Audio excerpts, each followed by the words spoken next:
Bienvenue dans le podcast Simplement vrai. Je suis Anne Bergeron, ta partenaire de motivation et d'inspiration. À chaque épisode, prépare-toi à être propulsé afin de vivre à ton plein potentiel. Maintenant est le moment de reprendre le pouvoir sur ta vie, ton bien-être et ton énergie.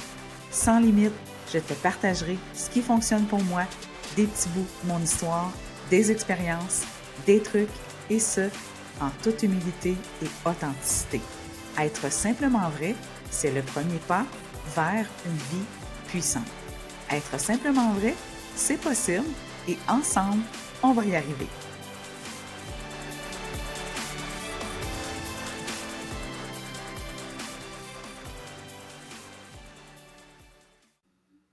Dans l'épisode d'aujourd'hui, je vais te parler de la puissance d'être tout simplement vrai. Parce qu'être soi, sans artifice, sans masque, c'est l'une des choses les plus libératrices et puissantes qu'on peut faire pour soi. Et c'est quoi être vrai? Être vrai, c'est s'accepter soi-même dans la vulnérabilité et dans notre force, sans chercher à plaire ou à être parfaite. Vraiment pas facile. Moi, quand j'ai décidé de m'afficher sur les réseaux sociaux en 2020, j'ai décidé d'être vrai, d'être authentique. Et ça a été la même chose quand j'ai décidé de faire ce podcast-là. J'ai réfléchi si je faisais un podcast audio seulement ou vidéo également. Parce que je me suis dit, si je me mets en vidéo, je vais devoir être arrangée, je vais devoir me maquiller, je vais devoir être bien habillée. Puis après ça, il y a quelqu'un qui m'a dit, c'est quoi que tu vas être, Anne? Tu vas être simplement vrai? Mais aujourd'hui, je me présente à toi en coton ouaté, pas maquillée, naturelle, j'ai une couette de post-entraînement, je suis propre, mais je suis vraiment relax. Donc, c'est ça pour moi, être simplement vrai, c'est de oser m'afficher telle que je suis. Moi, je le fais d'autant plus sur les réseaux sociaux, donc une coche là que je me dis, il y a plein de monde qui me voit comme ça, mais je le fais. J'attends pas d'être parfaite, j'attends pas d'être prête, j'attends pas d'être maquillée, d'être peignée, d'être bien habillée. C'est spontané. C'est ça que je veux t'inspirer aujourd'hui. Moi, j'ai décidé d'être le plus vrai possible. Et toi, et toutes celles qui me suivent, je crois qu'elles ont trouvé quelqu'un envers qui elles peuvent s'inspirer. Parce que c'est pas vrai qu'on est toute pimpante, prête, maquillée, coiffée quand on se lève le matin. Il y a juste dans les films que c'est comme ça. Donc, je veux t'inspirer aujourd'hui à être tout simplement vrai dans tout ce que tu fais et à t'assumer. Les bénéfices d'être soi. Lorsqu'on est authentique, on arrête de vivre dans la peur du jugement. Qu'est-ce que les autres vont dire et qui vont penser? On s'en fout. C'est un apprentissage, mais c'est tellement bon, c'est tellement léger. On arrête quand on est simplement nous, là, on arrête de chercher constamment la validation de l'autre. Être vrai, c'est aussi créer des relations plus profondes parce qu'on est vrai, on est authentique, on joue pas de game. Parce que jouer une game, ça fait un temps. Et être soi-même, c'est aussi la liberté d'être sans artifice, de pas toujours être de bonne humeur, de pas toujours être hop la vie. Être soi, c'est aussi être soi quand ça va et quand ça va moins bien. Les obstacles à être soi. La peur du jugement, j'en ai parlé tantôt, la peur de la critique, c'est l'un des plus grands obstacles. On a tous toute peur d'être rejeté, d'être critiqué. Ça fait mal. Sur les réseaux sociaux, moi, je me mets en toute vulnérabilité, je partage et ce qui veut dire que je suis à risque, là je fais des guillemets en vidéo, je suis à risque de recevoir des commentaires, des critiques, du chiolage. J'ai appris à prendre ça, puis à le jeter, puis à me dire, c'est pas important, ça lui appartient à cette personne-là. Moi, est-ce que je suis bien? Est-ce que je suis authentique? Est-ce que je suis vrai? Oui. Alors, si je ne plais pas, je dérange cette personne-là, mais elle peut regarder ailleurs, ne plus me suivre. Donc, c'est la même chose, toi, dans ta vie. Les personnes qui ne t'aiment pas tel que tu es, ben, elles ont juste à changer de chemin. C'est tout. La réalité, là, c'est que la peur du jugement, là, c'est souvent lié à nos propres peurs, beaucoup plus qu'à la réalité. Et les obstacles aussi, vient avec ça le poids des attentes sociales. La société valorise beaucoup l'apparence, la perfection, le succès. Ça nous pousse à nous conformer à ce qui peut pas nécessairement être nous, ce qui nous correspond pas finalement. Vouloir être dans le moule, c'est souvent ne pas être soi. Donc, s'assumer, être nous, être unique. On est constamment bombardé d'images et de messages qui nous disent comment être, comment se comporter. Mais être soi, là, ça demande du courage, de l'intégrité et de l'audace. Comme obstacle, il y a aussi la peur de l'échec. Ça implique de reconnaître qu'on a des failles, qu'on n'est pas parfaite, qu'on peut douter, qu'on peut se tromper. Et ça nous rend inconfortables, mais ça nous rend humains, ça nous rend authentiques. Ensuite, les bénéfices d'être simplement vrai dans notre vie. Ça nous apporte une belle paix intérieure. Lorsqu'on cesse de se mentir à nous-mêmes ou de jouer un rôle, on ressent la paix, on ressent la légèreté. On n'a plus besoin de se soucier, de se cacher. Ça nous libère tellement de stress et d'une pression. Dans les bénéfices, il y a aussi d'avoir des relations plus sincères. Être vrai avec les gens qui sont autour de nous, ça évite les fausses attentes, ça évite les jeux de pouvoir, ça développe des relations dans l'honnêteté et la transparence. Ça, là, ça fait des fondations solides. Ça s'applique dans toutes les relations, amicales, familiales, professionnelles.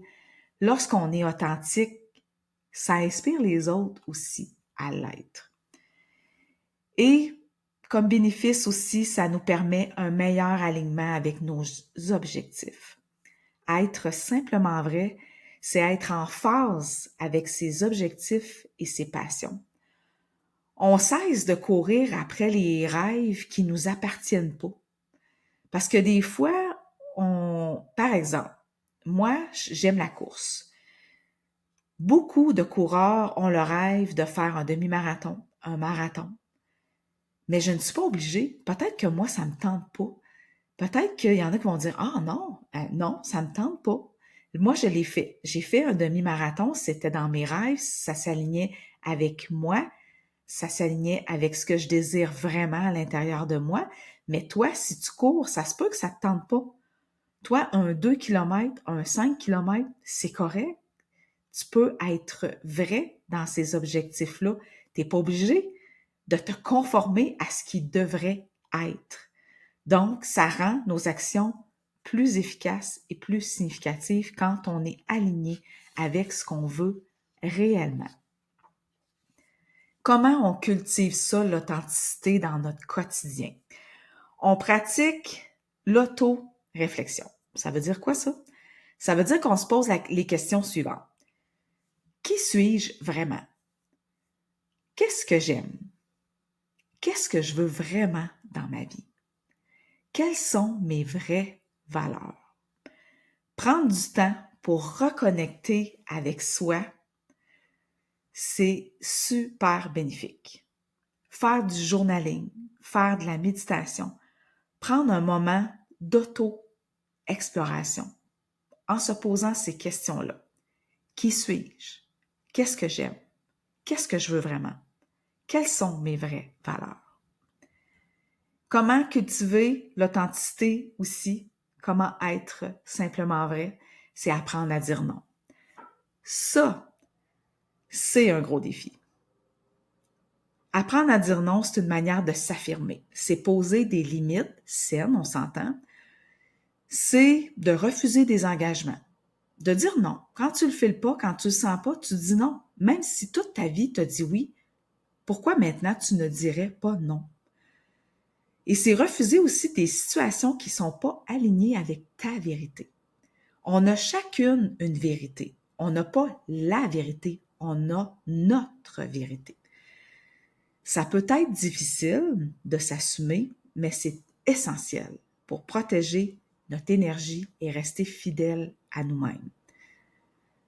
Par exemple, dernièrement, depuis que je suis en préparation, que j'étais plutôt en préparation pour mon premier demi-marathon, j'avais cessé l'alcool. Et encore à ce jour, je n'ai pas rebu d'alcool. C'est un choix, mais mon Dieu que je me suis fait poser des questions. Ah ouais, comment ça? Ah ouais. Je me faisais quasiment regarder bizarre.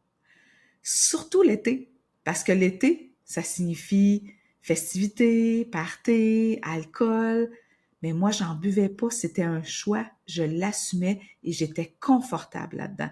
Faut pas hésiter, faut pas avoir peur d'être jugé. Cultiver l'authenticité, c'est aussi accepter ses imperfections. C'est pas seulement montrer ce qui va bien, mais c'est aussi montrer quand ça va moyen, puis quand ça va pas bien. C'est accepter nos erreurs, nos doutes. Ça signifie pas qu'on doit tout partager, mais on accepte nos pardons, puis ça aide à nous libérer des attentes externes. T'es pas nécessairement, tu sais, souvent la question, là, comment ça va? On dit tout ça va bien. C'est rare qu'on va étaler comme ça dans le corridor d'un bureau ou dans un centre d'achat. Ah, moi, ça va pas. On peut le montrer aussi. Dire, ah, ça va moyen, mais ça va mieux aller. Hein, c'est ça, c'est montrer la vraie vie sans entrer, puis ça se dit, ça me tente pas tant de rentrer dans les détails, mais je traverse une passe difficile. Ça se dit, ça se fait. Cultiver l'authenticité, c'est aussi faire des choix alignés avec ses valeurs. Chaque décision, chaque action doit être en accord avec tes valeurs profondes. Moi, j'ai appris avec le temps à prendre du temps à réfléchir, de ne pas le dire spontanément. Quelqu'un m'invite à quelque part, quelqu'un me propose une opportunité, j'ai plus tendance à répondre « je vais y penser ». Intéressant, je vais y penser, parce que spontanément, si on a toujours été dans le « oui, je ne m'écoute pas, puis let's go », puis après ça, on fait « oh non, j'aurais pas dû ». Donc, se permettre de se donner un délai pour répondre, c'est ça aussi, être simplement vrai. Si on agit selon ce qu'on ressent vraiment, là, on va être en paix avec nous-mêmes. Même face à des défis, même face à des décisions qui nous sortent, qui agrandissent notre zone de confort, quand tu es en paix, quand tu es aligné avec ton objectif, ta décision va être la meilleure. Être simplement vrai, c'est vivre en harmonie avec soi. C'est accepter ses imperfections et c'est créer des liens sincères avec les autres. Ça, c'est la conclusion de ce podcast-là. Ça se résume en une phrase. J'ai envie de te la répéter. Être simplement vrai, c'est vivre en harmonie avec soi, accepter ses imperfections et créer des liens sincères avec les autres. L'authenticité, c'est aussi une forme de puissance. Moi, mes clientes, je les appelle mes powerful women parce qu'elles ont décidé de prendre leur énergie et leur bien-être en main. Fait qu'à ce moment-là, on devient puissant. Et je les ai appelées mes powerful. Elles sont authentiques dans leurs décisions. Elles ont décidé qu'elles se priorisaient. Donc, l'authenticité, c'est une forme de puissance. Elle nous permet de vivre pleinement. Alors voilà, j'espère que ça t'aura inspiré à être le plus authentique possible, à être tout simplement vrai. Et j'ai envie de te laisser sur une question. Qu'est-ce que tu peux faire dès maintenant pour être la plus vraie possible avec toi et avec les autres? Je t'invite à prendre une décision qui va être alignée vers ça. Et si tu as le goût, écris-moi pour me partager ce que ce podcast-là t'aura fait vivre, ce qu'il t'aura inspiré à faire. À bientôt! Si tu as aimé cet épisode, partage en story et parle-en à ton entourage. Laisse-moi un 5 étoiles sur Spotify, un pouce, un commentaire sur YouTube. N'hésite pas à venir m'en jaser en privé sur mes réseaux sociaux, Instagram, Facebook, TikTok. Et surtout, n'oublie pas d'être tout simplement vrai. À bientôt!